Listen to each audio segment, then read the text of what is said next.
What are the reasons behind these mental disorders?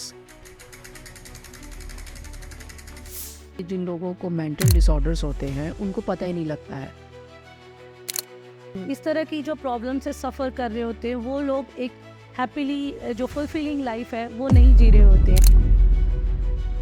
और अगर किसी को हो जाते हैं तो वो रिकॉग्नाइज कैसे करे, इनको हम 3 कैटेगरीज में डिवाइड करते हैं। तो वो अपनी नॉर्मल लाइफ में कैसे फंक्शन करते हैं। प्रोफेशनल हेल्प जहाँ उनको लेनी चाहिए वहाँ वो झाड़ फूक वाले बाबाओं के पास चले जाते हैं। So that is the biggest concern. Certain आवाज़ें सुनाई दे रही हैं। गट हेल्थ है और आपका जो मेंटल हेल्थ है, they are interlinked. Mental health का सबसे बड़ा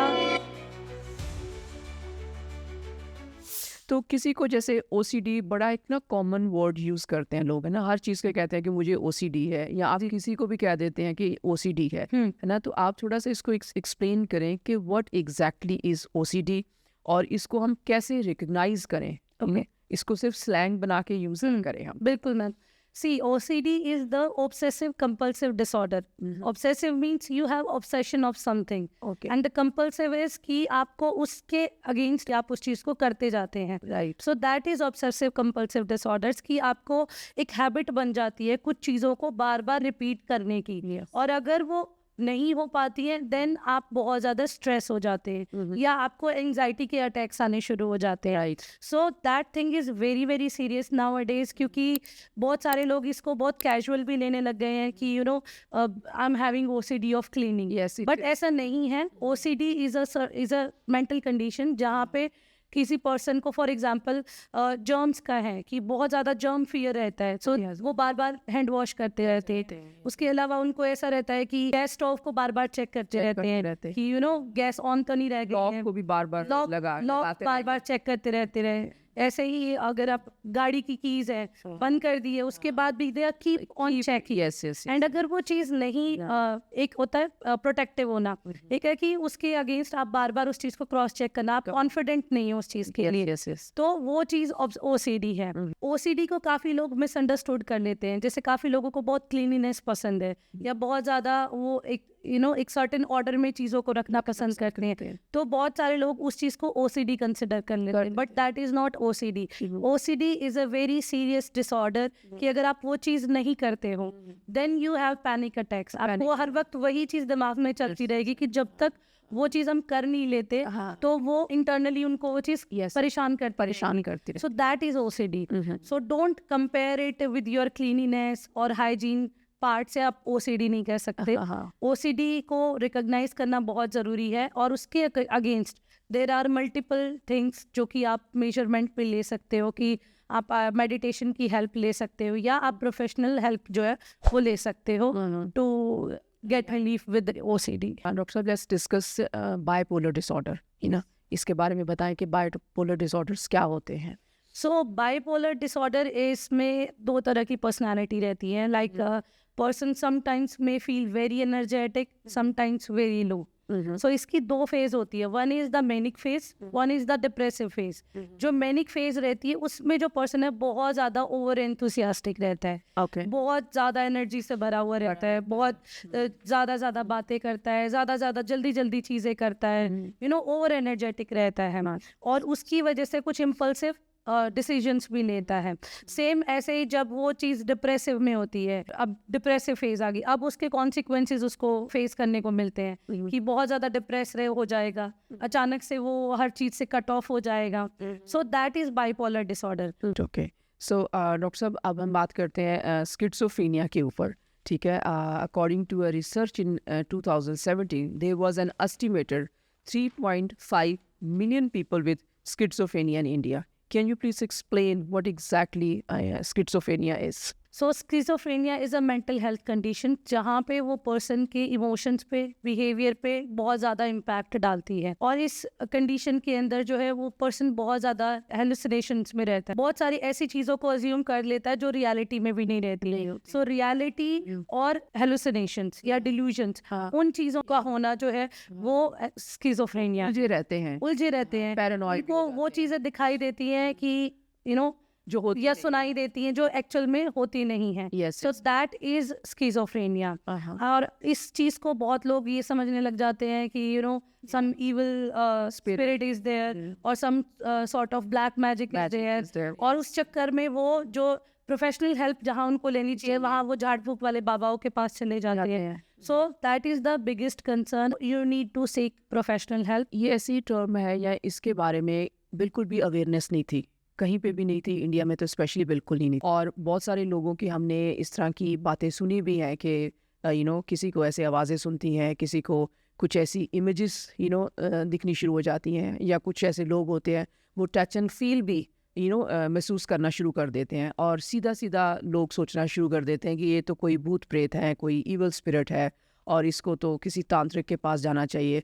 और हमें पता है कि फिर किस तरह से लोगों की एक्सप्लॉयटेशन होती है. सो टेक्निकली सही कि आपको समझना ज़रूरी है कि आपके जो सिम्टम्स हैं, अगर आप खुद नहीं समझ पा रहे हैं तो आपकी फैमिली को भी ये समझना बहुत ज़रूरी है, और फर्स्ट हेल्प आपको ज़रूर मेडिकल प्रोफेशनल से ही लेनी चाहिए. सो या डॉक्टर नीता, नेक्स्ट हम बात करेंगे ADHD is often discussed when talking about children, Yes. seeking, जिसको हम कहते हैं attention seeking जो होती है. लेकिन ये प्रॉब्लम आजकल अडल्ट्स में भी है, और बुजुर्गों में भी काफ़ी करती है.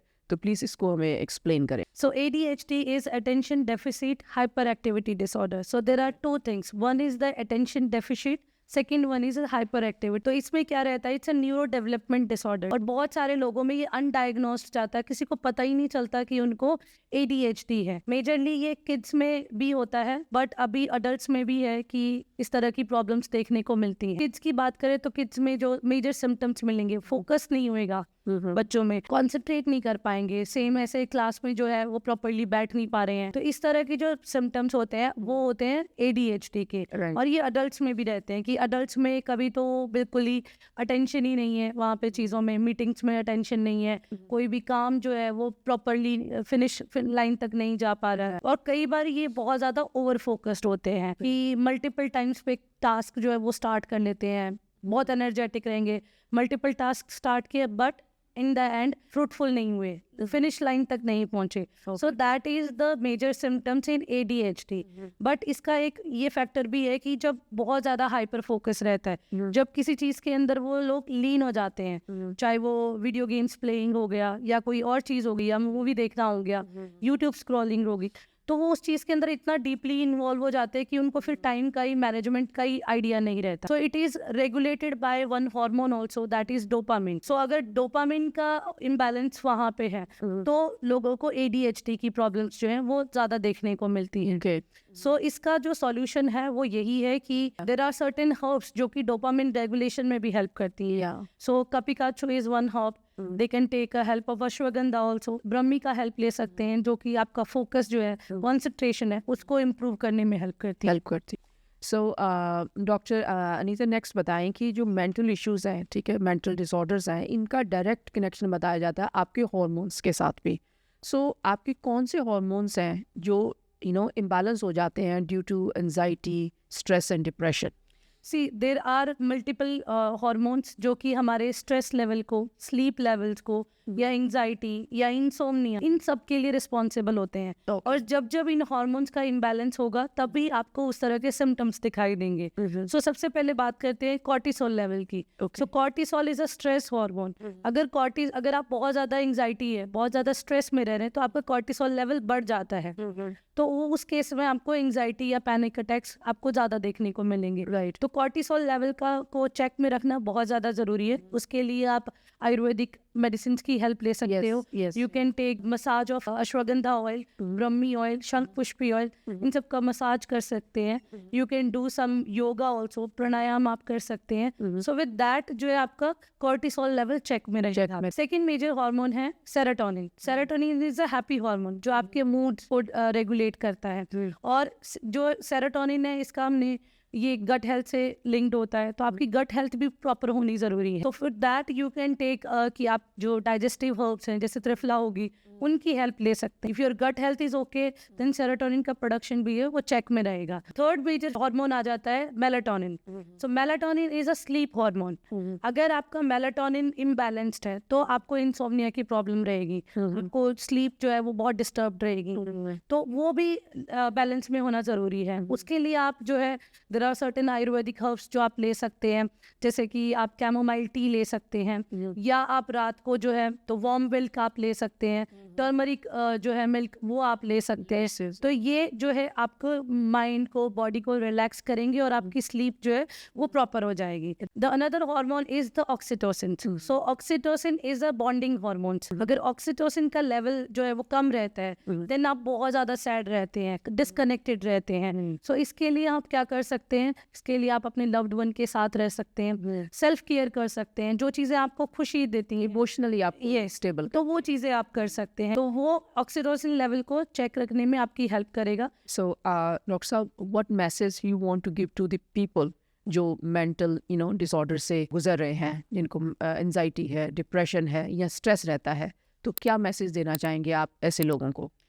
मेरा मैसेज जो जिन लोगों को एंजाइटी, डिप्रेशन, स्ट्रेस या ये जितनी भी प्रॉब्लम है, स्किज़ोफ्रेनिया, ओसीडी या बाइपोलर डिसऑर्डर, उन लोगों के लिए एक ही मैसेज है that you are not alone in this situation.